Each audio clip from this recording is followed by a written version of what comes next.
নমস্কাৰ আজি আমি খালিংদুৱাৰ 34 নং খালিংদুৱাৰ সমষ্টিত এটা প্ৰেছ মিট আয়োজন কৰিছোঁ।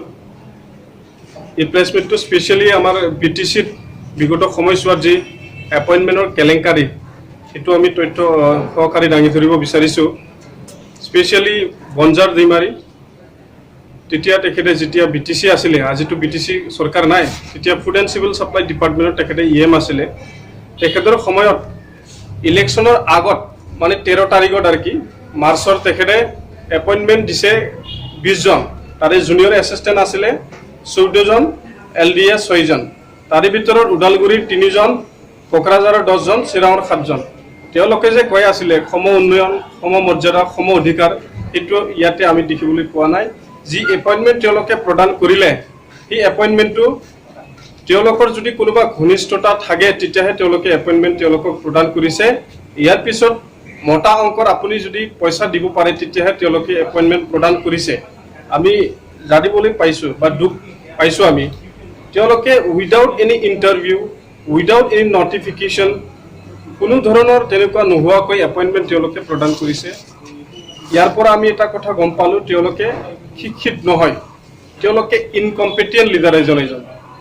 আজি মই বঞ্জাৰ দৈমাৰী ডাঙৰীয়া তেখেতক দুটামান প্ৰশ্ন সুধিব বিচাৰিছোঁ আপোনালোকৰ মাজেদি, যে তেখেতে ফুড এণ্ড চিভিল ছাপ্লাই ডিপাৰ্টমেণ্টত EM হৈ আছিলে, তেওঁৰ ডিউটি এণ্ড ৰেছপনচিবিলিটি বাৰু কি আছিলে? BTC অঞ্চলত তেওঁৰ যি দায়িত্ব সেইটো আমি দেখিবলৈ পোৱা নাই। মই কেইটামান প্ৰশ্ন সুধিব বিচাৰিছোঁ। BTCত আমাক ডেইলি 4 লাখ টন পটেটো লাগে, ডেইলি নহয় চৰি বছৰত। সেইটো কেনেকৈ তেওঁলোকে যোগান ধৰিব বিচাৰিছিলে? সেইটো প্ৰডাকশ্যন কিন্তু ইয়াতে কৰিবৰ কাৰণে তেওঁলোকে যত্ন কৰিব লাগিছিল, সেইটো নলেজ তেওঁৰ তাত নাই আজিৰ তাৰিখত। আমি জানো BTCত ডেইলি 6 লাখ কোনি লাগে, কাৰণ তেওঁ যোগান মন্ত্ৰী আছিল, তেওঁৰ যোগান EM যোগান বিভাগৰ, তেওঁৰ তাত নলেজ থাকিব লাগিছিলে। সেই কোনি প্ৰডাকশ্যনটো কিন্তু আমাৰ BTC এৰিয়াত এটাও প্ৰডাকশ্যন হাব নাই। সেইটো দুৰ্ভাগ্যজনক, লজ্জাজনক। কিন্তু অৰ্থনীতিৰ লগত জড়িত আছে, ইয়াৰ দ্বাৰা আমাৰ মানুহে এমপ্লয়মেণ্ট পাবলৈ সক্ষম হ'লে হয়। তেনেকুৱা যদি প্ৰডাকশ্যন হাব তেখেতে বনাব পাৰিলে হয়, সেইটোৰ কাৰণে আমি তেখেতক ধিক্কাৰ দিছোঁ। আমাৰ মাংস সেইটো ছাপ্লাইটো কেনেকৈ হয়? আমাক ডেইলি ইয়াৰলি এজনক 5.5 কিলো মাংস খাবলৈ পাব লাগে, সেইমতে কিন্তু আসামত প্ৰডাকশ্যন হয় 1.9। সেই বস্তুটো বাহিৰৰ পৰা আহি আছে। আমি BTC হিচাপে, BTC বাকী হিচাপে BTC অঞ্চলত প্ৰডাকশ্যন কেনেকৈ কৰিব পাৰিলেহেঁতেন সেইটো তেওঁলোকে কেতিয়াও চিন্তা নকৰিলে। সেইটো দুখজনক কথা, লাজ লগা কথা। মানে পলিচি মেকিং তেওঁলোকৰ তাত একেবাৰে নাই। আজি আমি দুখ পাইছোঁ, এবাৰ নহয়, দুবাৰ নহয়, 3বাৰ আপোনালোকে খালিংদুৱাৰ বাকীয়ে, সমষ্টি বাকীয়ে বঞ্জাৰক যে জিকাই লৈ গৈ আছে আপোনালোকে, সেইটো লজ্জাজনক কথা, আমাৰ কাৰণে দুখ লগা কথা। যেনেকুৱা এটা কথাষাৰ আছে, বান্দৰক আপুনি যিমান সোণা গহনা পিন্ধালেও তেখেতে কিন্তু এই সোণাৰ, হীৰাৰ, গহনাৰ একো মূল্য বুজি নাপায়। ঠিক তেনেকৈ তেওঁলোকৰ চৰিত্ৰটো আজি তেনেকুৱা।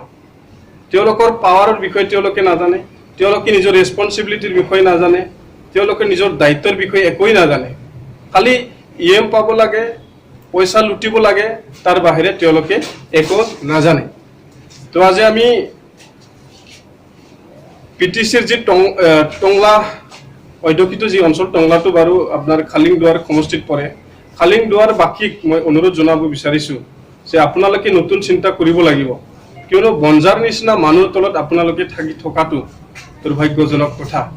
তেওঁলোকে ভাল মানুহ নহয়, শিক্ষিত মানুহ নহয়, সমাজখন কেনেকৈ গঢ়িব লাগে, দেশ কেনেকৈ গঢ়িব লাগে নাজানে তেওঁলোকে। আমি জানো ডেমক্ৰেচি যদি ভালদৰে চলিব লাগে 4টা স্তম্ভ ভালদৰে চলিব লাগিব। 1 নম্বৰ হ'ল লেজিসলেচাৰ।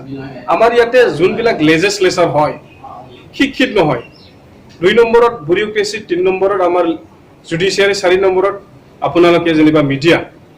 1 নম্বৰ যাক বুলি কওঁ আমি, আজি যে লেজিসলেচাৰে ঠিক কৰিব আমি কেনেকুৱা পানী খাম, আমি কেনেকৈ পঢ়িবলৈ পাম, আমাৰ ৰাস্তা ঘাট কেনেকুৱা হ'ব, আমি কিদৰে ভাত খাম, সেই পৰিকল্পনাবিলাক তেওঁলোকে কৰিব লাগে। তেওঁলোকে কৰে, তেওঁলোকৰ তাত দায়িত্ব আছে। কিয়নো ৰাজনীতি মানে কি? ৰাজ্য চলোৱাৰ কাৰণে নীতি বনোৱা, ৰাজ্য চলাবৰ কাৰণে তেওঁলোকে নীতি বনাব লাগে আজিৰ তাৰিখত।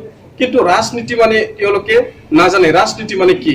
ৰাজনীতি বুলি ক'লে তেওঁলোকে খালীভাৱে ঠগ প্ৰবঞ্চনা কৰি পেলাই মানুহ মাৰি হ'লেও তেওঁলোকে পাৱাৰত আহিব লাগে, সেই বস্তুটোকে তেওঁলোকে জানে, বাকী ইয়াৰ বিষয়ে তেওঁলোকে একোৱেই নাজানে।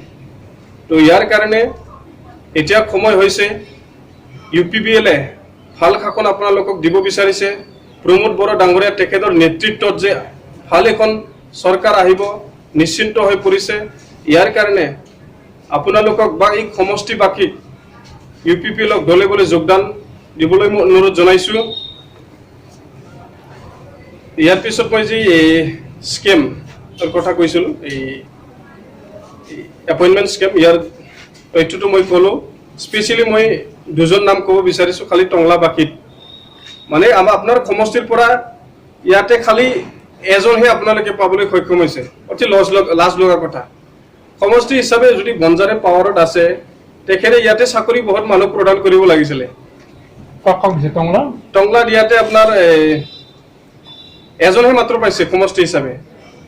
নিভাৰাণী ভট্টাচাৰ্য, দত্তাৰপ সূৰ্যকান্ত ভট্টাচাৰ্য, ৱাৰ্ড নং 2 টংলা, তেখেতৰ যদি তেখেতে ঘনিষ্ঠতা আছে। এখেতৰ এপইণ্টমেণ্ট কোনটো ডিপাৰ্টমেণ্ট পালে আৰু কেনেকৈ পালে? Food and civil supply department. তেওঁ পইচা দি পালে লৈছে, কোনো ইয়াতে ইণ্টাৰভিউ হোৱা নাই। কি পোষ্টৰ কাৰণে দিছে এইটো? জুনিয়ৰ এছিষ্টেণ্ট পোষ্টৰ কাৰণে তেওঁ দিছে। খালি আপোনালোকৰ সমষ্টিত এজন ইএম আছিল, কিন্তু বহুত আপোনালোকে পোষ্ট পাব লাগিছিল। আপোনালোকৰ সমষ্টিৰ মানুহ তেওঁক যে জিকাই আছে, দুৰ্ভাগ্যজনক, তেখেতে একো কাম কৰিব নোৱাৰে।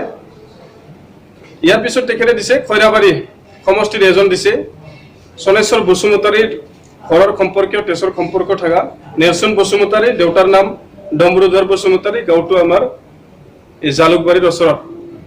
তাৰ লজ্জাজনক কথা, ভতিজা হয় চনেশ্বৰ বসুমতাৰী, এক্সবিএলটি আছিলে। হাগ্ৰামাৰ ঘনিষ্ঠতা থকাৰ কাৰণে তেওঁলোকে চাকৰি পাইছে। আন কোনো মানে BTEDত চাকৰি নাপায়। যদি আপোনাৰ পইচা নাই আপুনি কেতিয়াও এপ্লাই কৰিব নোৱাৰে, আপোনাৰ ঘনিষ্ঠতা নাই কাৰোবাৰ লগত আপুনি কেতিয়াও এপ্লাই কৰিব নোৱাৰে। তথাপি ওদালগুৰি জিলাত কেইজন পাইছে? ওদালগুৰি জিলাত আপোনাৰ খালি 3জন মাত্ৰ এইটো ডিপাৰ্টমেণ্টত। আৰু এজনটো ক'ৰ হয়? এজনটো হ'ল ভেৰগাঁও সমষ্টিৰ আণ্ডাৰত। মুঠতে তেওঁলোকে 20 জন দিছে, কিন্তু কোকৰাঝাৰত EM নাই তেওঁলোকৰ, তথাপিও তেওঁলোকে যে 10 জন লৈ গ'ল, সেইটো অলপ লজ্জাজনক কথা। প্ৰশ্নবোৰ থাকিল আমাৰ যে তেওঁ ইনকম্পিটেণ্ট, কাম নাজানে, মানে কেপাচিটি নাই। তাৰমানে এনেকুৱা মানুহক আপোনালোকে জিকাই নি থকাটো দুৰ্ভাগ্যজনক।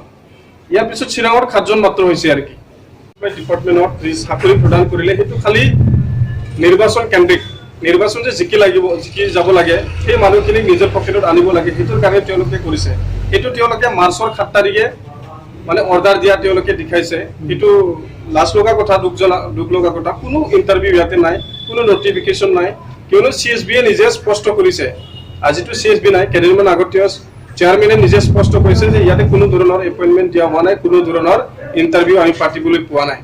কিন্তু তেওঁলোকে কি কৰিব, ইলেকশ্যন জিকাৰ পিছত আমি চাকৰিটো ঠিক কৰিম বুলি পেলাই এডভান্সকে দি লৈছিল। বিগত সময়ছোৱাত যি 15 বছৰ তেওঁলোকে তেনেকৈ কৰি আহি আছে। তেওঁলোকে ভাবে যে আমি পাৱাৰত আহিম, সিমতে আমি ঠিক কৰি থম, পিছত বেক ডেটত ঠিক কৰিম বুলি পেলাই তেওঁলোকে ভাবে। ঠিক তেনেকৈ কৰিছে তেওঁলোকে। এপইণ্টমেণ্ট তেওঁলোকে ফুড এণ্ড চিভিল ছাপ্লাই ডিপাৰ্টমেণ্টত 20 জন দিছে।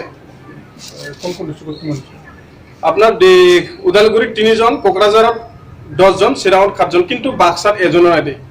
এইটো ভাবিবলগীয়া কথা। তেওঁলোকে যে সমমৰ্যাদা কথা কৈ আছে, এইটো অলৰেডি আমি গভৰ্ণৰৰ ওচৰত মেমৰেণ্ডাম দিছো। আকৌ এবাৰ আমি কমপ্লেইন লেটাৰ য'ত দিব লাগে, যি কৰিব লাগে আমি কৰি আছো।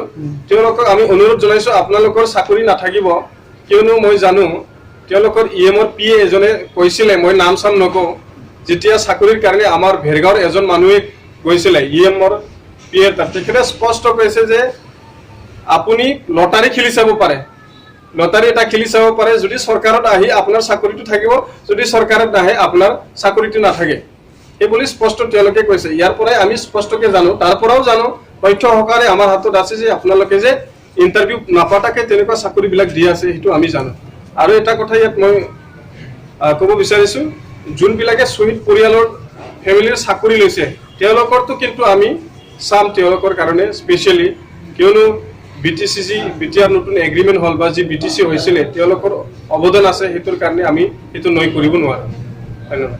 তেওঁলোকৰ যিটো তদন্ত ৰাজ্যপালে কিবা হেমাহি আহিছে নেকি সেইবিলাকতো অলৰেডি কেছ এটা দিয়া হৈছে কিন্তু স্পেচিয়েলি আকৌ এইটো ডিপাৰ্টমেণ্ট ৱাইজ আমি কেছ দিম এইটোৰ কাৰণে আপোনালোকক অৱগত কৰিছোঁ আৰু কি আপোনালোকৰ মাধ্যমেদি আমি গভৰ্ণৰক লিখিছোঁ অলৰেডি ইয়াৰ আগতেও মই ফুড এণ্ড চিভিল ছাপ্লাই ডিপাৰ্টমেণ্টত কেছ দিছিলোঁ বনজাৰ দৈমাৰী তেখেতে ইএম নাছিলে অলপ পাইছে আৰু কি লমচৰ দৈমাৰী তেখেতে আছিলে আকৌ এবাৰ মই কমপ্লেইন লেটাৰ আপোনালোকে এপইণ্টমেণ্টৰ ওপৰত কেছ দিব ইয়াৰ ওপৰত কেছ দিম আমি আপোনাৰ গভৰ্ণমেণ্ট আহিলে আপোনালোকে চেলেঞ্জ কৰিব সেইটোতো চেলেঞ্জ কৰিব লাগিব কিয়নো আমি ন্যায় পাব লাগিব ইনজাষ্টিচ ইয়াতে হৈ আছে লাখ লাখ মানুহ ইয়াতে ইনজাষ্টিচ হৈ আছে ইয়াৰ কাৰণে আমি নিশ্চয় সেইটো চৰকাৰত যদি আহে আমি তাৰ ওপৰত তদন্ত কৰিম দায়ীখিনি ক'লো ধন্যবাদ